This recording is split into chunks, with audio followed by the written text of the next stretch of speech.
Alright, what's going on YouTube? I'm going to show you guys how I set my fine gold recovery station up in my living room using a blue bowl, some totes, and a sump pump. And I will also go through a little bit of how to use the blue bowl, or at least how I use the blue bowl.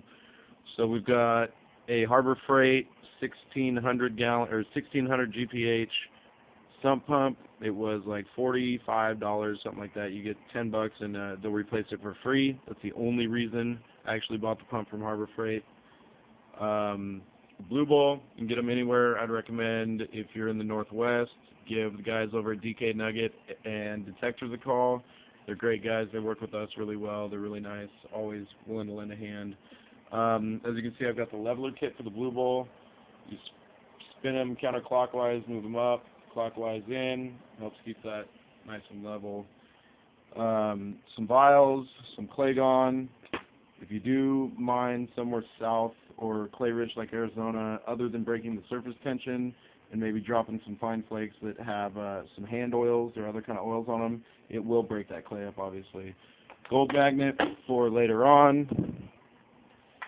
In the tub down there was our 30 mesh material that I actually have in here running right now. I stopped it. I'm going to turn the blue bowl on and show you guys how I do it. We've got the valve over here, and as you see that spiral pattern, that's kind of how you want it to be. If it's a solid pattern and it's just if there's no pattern, it's just solid, most of the time it's probably because you overloaded it, a little too much material. I use just a normal spoon. Didn't buy the $10 treasure spoon or what have you, but I used about 4 full spoonfuls, and you just get it wet and drop it around the far edges. I'll show you guys that when we run the finer material. So you want to get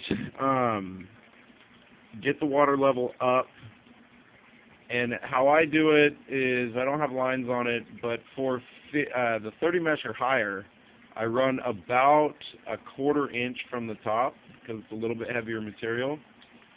And the more powerful your sump pump is, the less the less adjustability or sensitivity you have on the valve. So I've got to be really careful. I'm running a heavy GPH pump, and it's really easy to blow this stuff out when you don't have a lot of valve control. But all right, I'm going to bring it up now to maybe a little less than a 1/4 inch. I'm going to stay. I see some gold uncovering, so I'm going to stay probably about a 1/2 inch from the top right now, as to not blow too much material out. As you can tell,